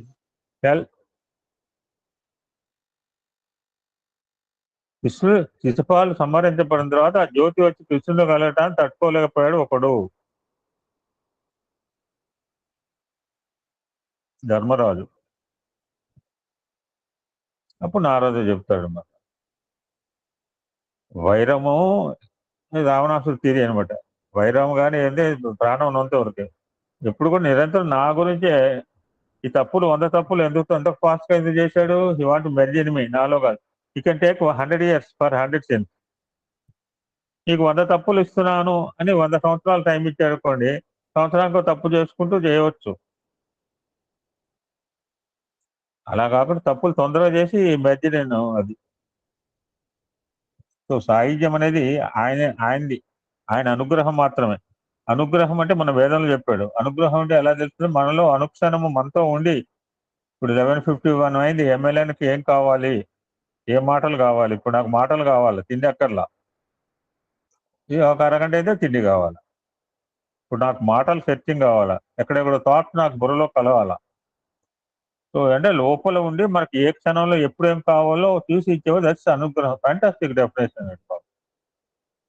రుద్రం సత్సంగం మిస్ కాకుండా, కొంతమంది రావట్లేదు ఇప్పుడు కూడా, అంతకంటే దురదృష్టం ఏం లేదు మీకు. రుద్రం సత్సంగం మిస్ చేస్తాం మాత్రం ఈ స్వామి అవతారం కనుక మనం మిస్యూజ్ చేసుకున్నట్టు ఉంటుంది. మాటలకు చేతలకు సమన్వయం లేకపోవడం చేతనే అక్రమాలు అశాంతి అంతటా అలుముకుంటున్నాయి. ఎక్కడ చూసినా అక్రమాలండి, ఎక్కడ చూసినా అశాంతి అని మనం కోస పెడుతుంటాం. మానవుడు అయిపోయిందా? మొదటి ఉన్నవి రెండు, సత్ అండ్ త్వం. రెండే.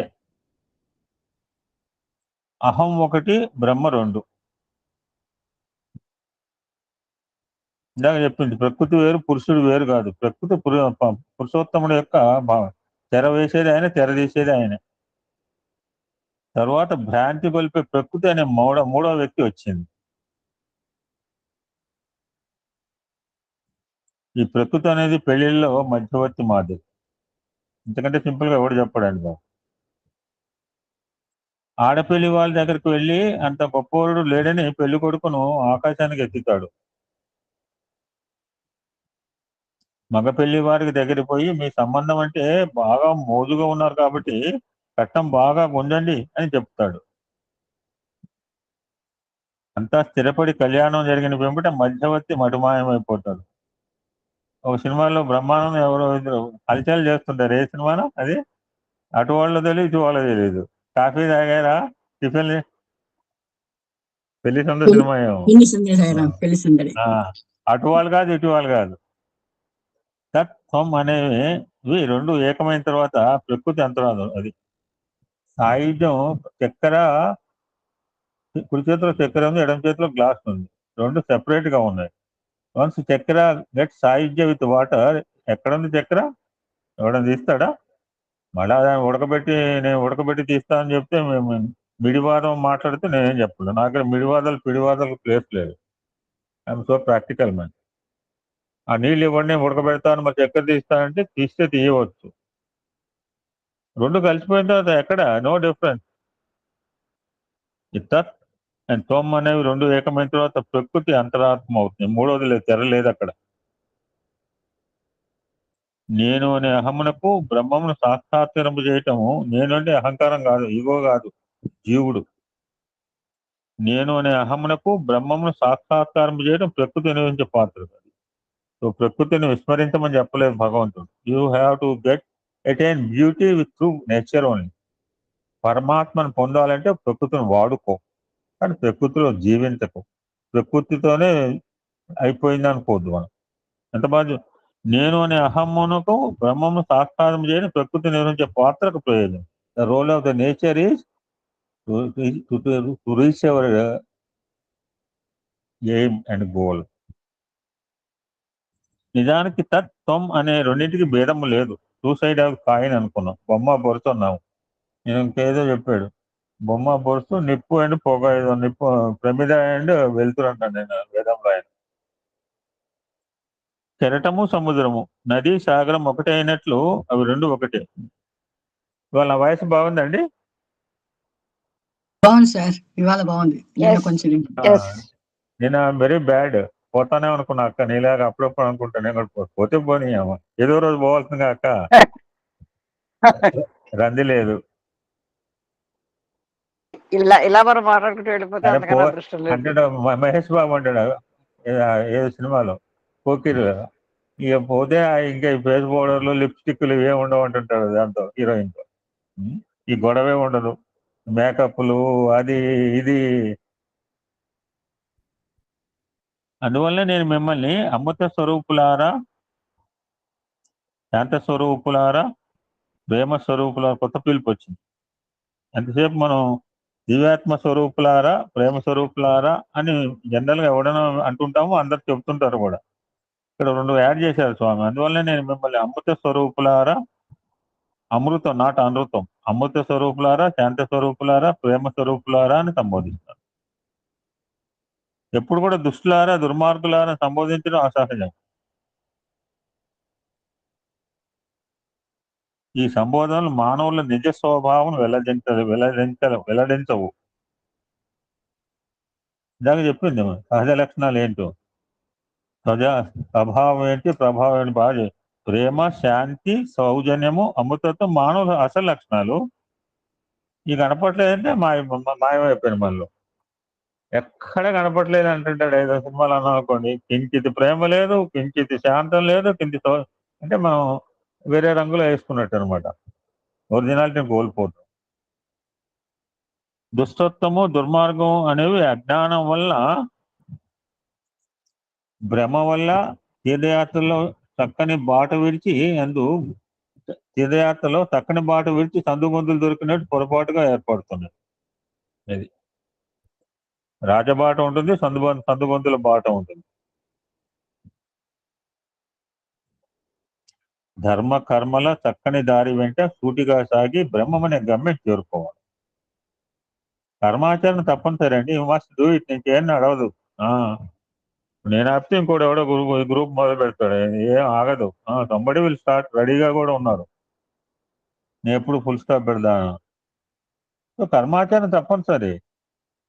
ప్రతి వ్యక్తికి అంతస్తులకు, అభిరుచికి, స్వభావమునకు, పూర్వార్జిత పుణ్యమునకు అనుగుణంగా విధించిన కర్మలు ఉన్నవి. అది అందరూ ఒక రకం కర్మలు చేయరు కదా. మనం మూటలు తెచ్చుకుంటాం, సంచిత ఆగామి ప్రారంభ కర్మం. ఉదయపూర్వకంగా దైవ ప్రీతితో, పాప ప్రీతితో కర్మలు చేయండి. ఇందాక అమ్మాయి చెప్పింది కర్మసన లాస్ట్ అదేనా కర్మసన్యాసం అమ్మాయి భగవద్గీతలో 18వ అధ్యాయం అదేనా? సన్యాస యోగం సార్. అక్కడ ఆపాను, ఇక్కడ మళ్ళీ అక్కడ ఆపేనా, ఇక్కడ మొదలు పెట్టాను అన్నాడు ఇందాక స్వామి. Where they stopped I continue అంటున్నాడు ఆయన. హృదయపూర్వకంగా దైవ ప్రీతితో పాప మా పక్కనే చర్చి ఉంటుందండి. నాకు 10 అడుగులు ఇస్తే చర్చి చక్కగా మేనేజ్ చేస్తాడు. ఈ తెలుగు అతను హీజ్ మై బెస్ట్ ఫ్రెండ్. ఇద్దరం బాగా మాట్లాడుకుంటూ వచ్చి నేను మా ఇంటి మంచి వాళ్ళే చర్చి మంచి వెళ్ళాల్సింది 100 మంది గ్యాదర్ చేస్తారండి ఒక ప్లేస్ లో, అంతకంటే ఏం కావాలండి? చక్కగా తెలుగు మాట్లాడదు వాళ్ళతో. ఇది డూయింగ్ వండర్ఫుల్ అంటే యూఆర్ ఆల్సో డూయింగ్ వండర్ఫుల్ అంటుంది. వాళ్ళకి కూడా గురువారం భజన, సండే భజన ఉంటుంది. ఎక్కడ కూడా దేవుడు అంటే లేదని నేను చెప్తుంటా. బాగా చెప్పాడు నిన్న పొద్దున, మనం మార్నింగ్ అనమాట. దేవుడు అంటే ఎవ్వరికి ఏం లేదంటే పాతకాల వాళ్ళకి అయితే ఉండేది కొంచెం అసలు యువతలో అయితే అసలు లేదంటున్నాడు. గట్టి సాధకులుగా తయారు చేయటకు అవసరమైన తుత్తి దెబ్బలుగా బాధలను దుఃఖాలు స్వీకరించింది. ఇందాక బంగారం చెప్తుంది, గోల్డ్ ఇచ్చినప్పుడు దానికి నరకకు, కడి చేయకు, ఆల్చకు అంటే నీ బంగారం తీసుకుపో అంటుంటాడు. వాంట్ ఆర్మైట్ దానికి తుత్తి దెబ్బలు వేయాలి, దానికి నాగికి పెట్టాలా, దాన్ని కట్ చేయాలా.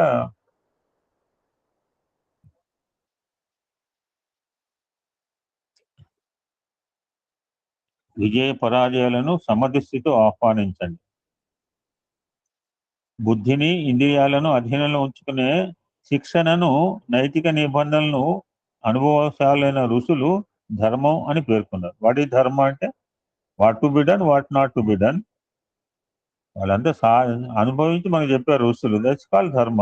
ఏం చేయాలి, ఏం చేయకూడదు విచక్షణ కలిగింది. అప్పుడప్పుడు కూడా బుద్ధిని కూడా నమ్మకూడదని చెప్పింది ఇందాక అమ్మాయి. ఎందుకంటే నాకు మంచిగానే అనిపిస్తుంది, ఆ అమ్మాయికి తెలుస్తుంది. నాకు బాగానే అనిపిస్తుంది, నాకు ఏముందో నాది వీక్నెస్ మీకు తెలుస్తుంది. అప్పుడప్పుడు బుద్ధిని కూడా నమ్మొద్దని చెప్తుంది ఇందాక ఆ అమ్మాయి.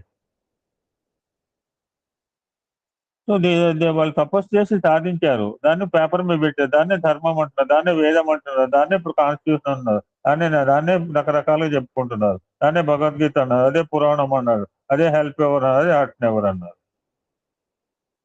వాడితో అటెండ్ వాళ్ళు ఏం తెలుసుకున్నారు దాన్ని పేపర్ మీద పెట్టారు. అదే ధర్మం, అదే వేదము, అదే పురాణము, అదే ఇతిహాసం, అదే రామాయణం, అదే భారతం, అదే బైబిల్, అదే ఖురాన్.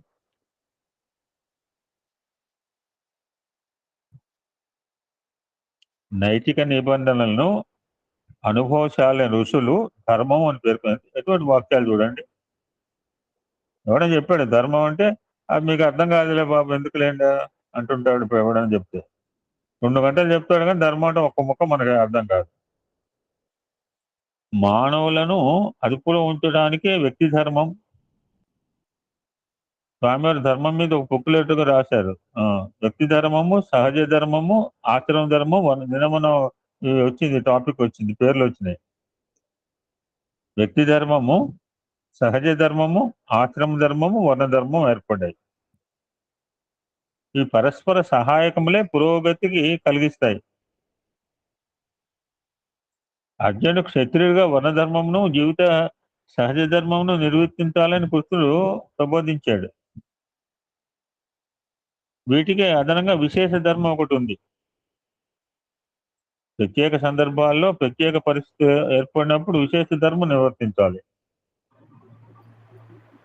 ఇప్పుడు పోయింది లోపల చూసావా అంటే ఏమో, జింక పోయింది లోపలిగా, కుందేలు పోయింది చూసావా అంటే వాడు చంపేస్తాడు. ఏమో చూసినవి మాట్లాడి చూసేది మాట్లాడలేదు, మాట్లాడేది చూడలేదని సమస్యపూర్తిగా తప్పించుకున్నాడు. వీ హ్యావ్ టు యూజ్ విశేష ధర్మ. మారీచుడి గురించి రామనాథం దగ్గర చెప్పాడు, పోతావా వద్దురా బాబు రావు, నేను దెబ్బతిన్నాను, నువ్వు పోవద్దు నేను చంపుతాను, ఇచ్చిన నీ చేతిలో చచ్చిపోయే బదులు వాని చేతిలో పోవటం మంచిది కదా అని విశేష ధర్మాన్ని వాడాడు అక్కడ. అప్పుడప్పుడు సారు 2-3 సార్లు చెప్పాడు ఈ ఎగ్జాంపుల్. ధర్మము, ధర్మాచరణ, విశేష ధర్మం అన్నమాట. ఈ ధర్మం చేయకపోతే నేను చంపుతానన్నాడు. ఇటుకతో సున్నంతో కట్టిన ఈ దేవాలయంలో రాతితో చేసిన ఈ విగ్రహంలో దివ్యత్వం చూడదలుచుకున్నారు మీరు. ఫర్ ఎగ్జాంపుల్ మొన్ననే మనం ప్రతిష్ఠ చేశారు రామాలయం, ఇవాళ పొద్దున్న చూపించట అభిషేకం, రికార్డెడ్. అది నేను టీవీ చూడట్లేదు మాధవ్ నీలాగనే. అంతకంటే సులభంగా నడిచే మనిషిలో దైవాన్ని చూడగలరు. అంతకంటే సులభంగా నడిచే మనిషిలో దైవాన్ని చూడగలరు. నరుల్లో నారాయణ చోట మొదటి మెట్టు, పిదప ఆలయంలో ప్రతిమలో దేవుని చూడగలరు. మానవుని గౌరవించటమే దైవారాధనకు మొదటి మెట్టు. మానవుడు ప్రత్యక్షము, దైవం పరోక్షం. ఇప్పుడు ఏది కావాలి చెప్పండి. అయోధ్య మందిరం పోదాం అంటే నాకు పెద్దగా ఇంట్రెస్ట్ ఏం లేదు. ఇప్పుడు చూడవద్దనే చెప్పావు. ఎక్కడెక్కడి నుంచో పోతే ప్రత్యేక రైలు వేస్తున్నారు. ఇప్పుడు అయోధ్యకు ట్రైన్ వేసాక ఏపీలో స్టాప్ లో నేను బస్సు పెట్టాను. చూడండి పోవద్దంట్లో మీకు ఒప్పుకుంటే పోండి లైన్. మానవుడు ప్రత్యక్షము, దైవం పరోక్షం. ఆయన అంటూ దేవుడు చెప్తుంటే మీరు ఇంతే చెప్తుంటారండి, మీకు ఓపిక లేదు. మాదే మొన్నే తిరిగి వచ్చింది 15 రోజులు. ఉపనిషత్తులలో ఉరుము దా దా ధ అన్నట్లు వర్ణించారు. ఎనిబడి దా దా ధ చెప్పగలరు మీరు. బాల వికాస గురువులు ఉన్నారు ఇందులో.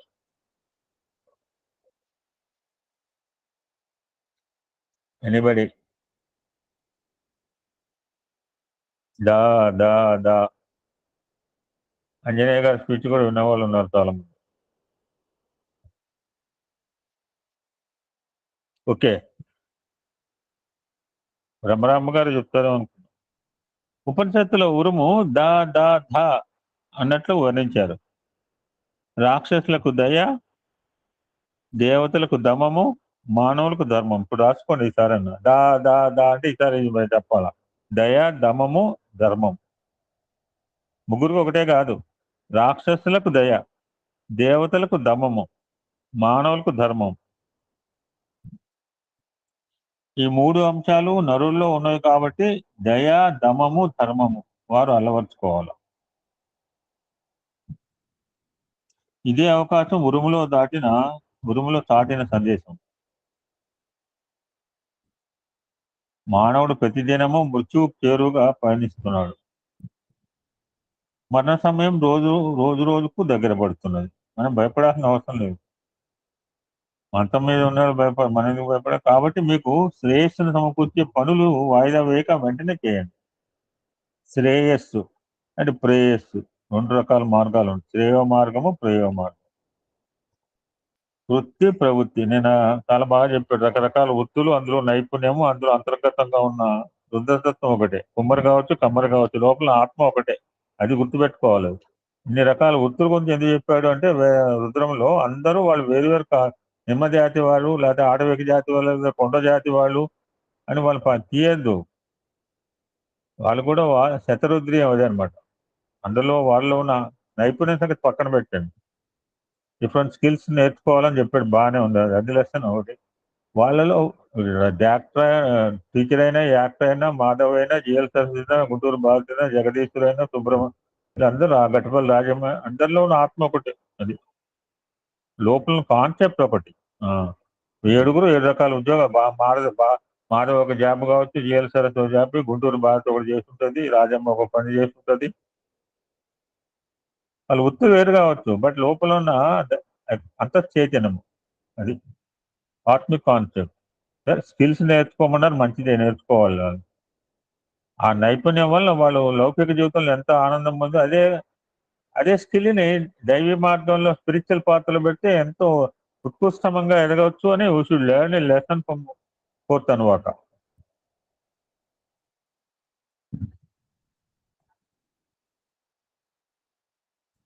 కాబట్టి మీకు శ్రేయస్సును సమకూర్చే పనులు వాయిదా వేయక వెంటనే చేయండి. అది వాయిదానంగానే ఎవరు గుర్తుకు రావాలి? వాయిదానంగా ఎవరు గుర్తుకు రావాలి?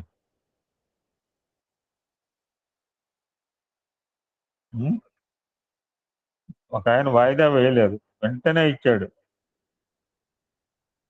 కర్ణుడు గుర్తుకు రావాలి. చేతులు వాయిదా అనగానే గుర్తుకు రావాల్సిన కర్ణుడు. వాయిదా వేయక వెంటనే చేయండి. మీరు శవాలు కాదు, శివస్వరూపులు. ఇది గ్రహిస్తే మృత్యుభీతి తొలగుతుంది. భగవనామ స్మరిస్తూ, భగవంతుని వైభవాన్ని మనసులో భావిస్తూ, నీరసమైన పేలవమైన విషయాల్లో నాలుక, మనస్సు చొరబడకుండా అరికట్టి నిజతత్వం గ్రహించడమే మీ ప్రథమ కర్తవ్యం. కాబట్టి ఇప్పుడు నామ సంకీర్తన చేద్దాము అని స్వామి తన యొక్క సత్సంగాన్ని ముగించారండి. ఓం శాంతి శాంతి శాంతి. సమస్త లోకా సుఖినో భవంతు. లోకా సమస్త సుఖినో భవంతు. ఓం శాంతి శాంతి శాంతి. ఇప్పుడు చెప్పిన రెండు సత్సంగాల మీద ఎవరైనా ఒక 5 నిమిషాలు మాట్లాడచ్చండి, అది కూడా రికార్డ్ అవుతుంది. Then will have few bhajans. 2 సత్సంగాలు అయినవి. కోటేశ్వరరావు గారి పని ఎవడేం చేయొచ్చు అని చెప్తాను.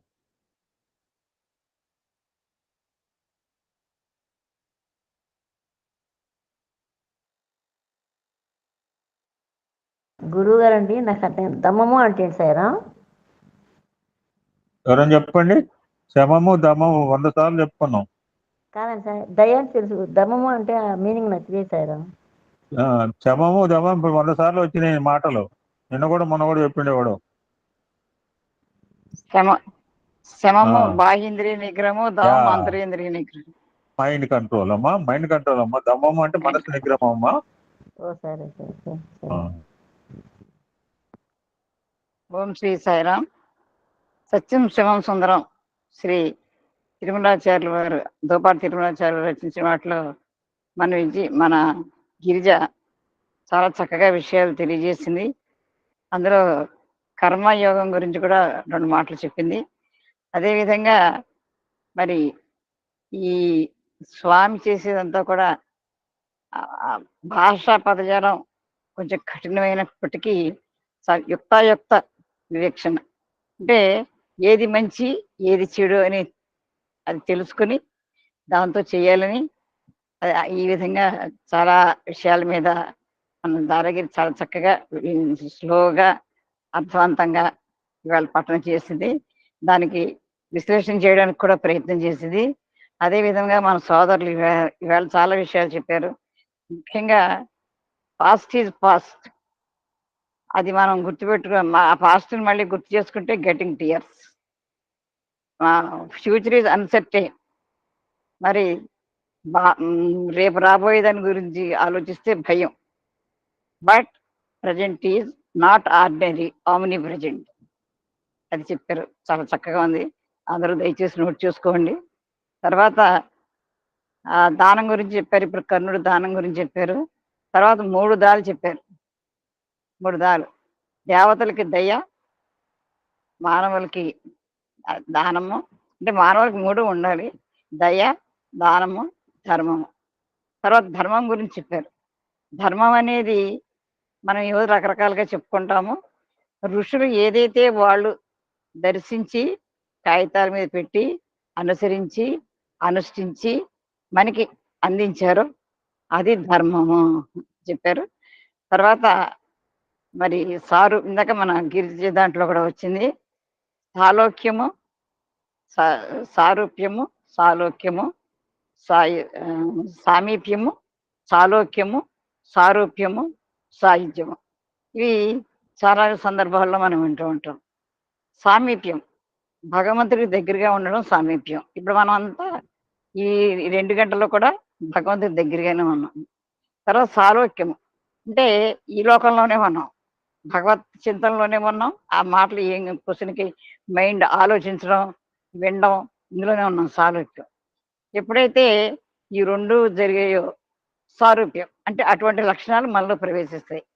అంటే చూడండి, శ్రీరామచంద్రమూర్తి చింతనలోనే భరతుడు ఉండేసరికి మళ్ళీ అయోధ్యకి తిరిగి వస్తున్నప్పుడు శ్రీరామచంద్రుడిని భరతుడిని గుర్తుపట్టలేకపోయారు. ఒకే రూపంలో ఉన్నారు. ఎప్పుడైతే మనం సామీప్యంగా ఉండి అదే లోకంలో ఉండి భగవత్ చింతన చేస్తూ ఉంటే ఆ సారూప్యం అనేది జరుగుతుంది. ఎప్పుడైతే సారూప్యం జరిగిందో ఆ అన్నమయ్య అందులో మరి ఆ భగవంతుడిలో కలిసిపోయినట్టుగా మన్ని కూడా భగవంతుడు వారిలోకి తీసుకుంటారని, అది ఇందాక సత్యసింహ సుందరలో వచ్చింది. దాని తర్వాత మన సోదరుడు కూడా చాలా చక్కగా వివరణ చేశారు. ఈ విధంగా ఎన్నో విషయాల మీద ఈవేళ మనకి చాలా వచ్చేయండి. ఆ కర్ణుడి గురించి చెప్పారు. యాత్రలు, ఇది చాలాసార్లు మనం చెప్పుకుంటున్నాం. తీర్థయాత్రలు అంటున్నాం కదా. ఎన్ని తీర్థయాత్రలు చేసిన ప్రయోజనం ఏమిటి? ఆ కృష్ణుడిని కూడా తీర్థయాత్రకి రమ్మంటే కృష్ణుడు చక్కగా ఒక దోసకాయని బట్టలో చుట్టబెట్టి వాళ్ళకి పాండవులకి ఇచ్చి పంపిస్తాడు. పంపించినప్పుడు ఆ దోసకాయని కూడా స్నానం తీసుకురండి అంటాడు. తీసుకొచ్చినప్పుడు వచ్చిన తర్వాత సమారాధనలో ఆ దోసకాయ కోసి వేయమంటే ఆ దోసకాయ చేదుగా ఉంటుంది. అంటే చేదుగా ఉందాక మనకి మన శ్రీనివాస గారు చెప్పినారు. అలాగే దోసకాయకి మాత్రమే చేదు, ఒక కాయ చేదుగా ఉంటుంది. ఆనపకాయ ఎప్పుడు చేదుగా ఉండదు. ఈ చేదు దోసకాయని కనుక మనం చూసుకోకుండా కల్పిస్తే మొత్తం అంతా చేదైపోతుంది. అంటే దానిలో ఉన్న దుర్గుణాలు పోవు. అందులో ఉన్న చేదు లక్షణం ఎన్ని గంగల్లో మునిగినా పోదు. అలాగే మనం అంతా కూడా ఎన్ని గంగల్లో మునిగినా ఆ లోపల ఉన్న చేదును తీసేయకపోతే ఏమిటా చేదు? నిన్న మన శాస్త్రి గారు చెప్పారు. అరిషడ్ వర్గాలు అనే చేదు. తర్వాత ఇందాక మన సత్యం శివసుందరం వచ్చింది, ద్వేషము, ఈర్ష్య, వీటిని తీసేయాలి. ఇలాంటి వాటిని కనుక తీసివేసినట్లయితే మనలోనే ఉన్నాయి అని చెప్పారు. సత్యము, జ్ఞానము, తత్వం, తత్వమసి, అవి మనలోనే ఉన్నాయి. కాబట్టి మనం వాటిని పైకి తెచ్చుకొని వీటి ద్వారా ఆనందం, సౌఖ్యం అనేది మనకి శాశ్వత, మనసుతో కూడింది సౌఖ్యం అనేది. ఇది శాశ్వతమైనది కాదు. సపోజ్ ఏదో సుఖం ఏదో జరిగింది అనుకోండి, అది పెర్మనెంట్ గా ఉండదు. సౌఖ్యం ఎలా ఉందండి? బాగుందండి, చాలా చల్లగా ఉందండి, హాయిగా ఉందండి, ఏసీ ఉందండి, చాలా బాగుందండి అంటాం సౌఖ్యం. ఎప్పుడైతే ఏసీ కరెంట్ పోయిందో ఆ సౌఖ్యం కదా పోతుంది, దుఃఖం మొదలవుతుంది. కానీ ఆనందం అనేది ఎప్పటికీ పెర్మనెంట్. ఆనందం అనేది ఎలా ఉంటుంది అని ఎవరికి వాళ్ళు లోపల లోపల అంతర్మదనం చేసుకుని అనుభవించాలి తప్ప, ఇప్పుడు నేను ఇక్కడ ఆనందం అనుభవిస్తున్నాను, అమ్మ ఆనందం ఎలా ఉంది చెప్పుంటే అది ఎలా చెప్తామండి? వ్యక్తీకరణ చేయడం ఎలా కుదురుతుంది? కాబట్టి ఆనందం అనేది మనం అంత లోపల లోపల ఆనందించి అనుభవించి ఆనందాన్ని ఎలా చేరుకోవాలో మనం తెలియచేయాలి. ఇది మనకి ఈరోజు ఇంకా చాలా విషయాలు చెప్పారు. మరి నేను అందులో కొన్ని విషయాలు మాత్రం చెప్పగలిగాను. రేపటి నుంచి ఇంకా కొన్ని చెప్పడానికి రాసుకోవడానికి నాకు సరే సాయిరా రాసుకునే పరిస్థితి కాబట్టి నా బ్రెయిన్ లోకి వెళ్ళి కానీ బయటకు వచ్చిన మాత్రం కొద్దివే. కాబట్టి రేపటి నుంచి కూడా నేను ఇంకా ట్రై చేస్తాను. నాకు ఈ అవకాశం ఇచ్చిన సోదరులకు హృదయపూర్వక నమస్కారం తెలియజేసుకుంటూ సాయిరాం. కోటేశ్వరరావు గారు వచ్చేదాకా take his seat. Okay thank you. General instruction to you up to until Koteswararao ఎప్పుడు వస్తాడో మనకు అనవసరం. ఎప్పుడు వస్తాడో ఎప్పుడు ఎదురు చూడక్కర్లేదు. ఓకే బ్రదర్, తప్పకుండా.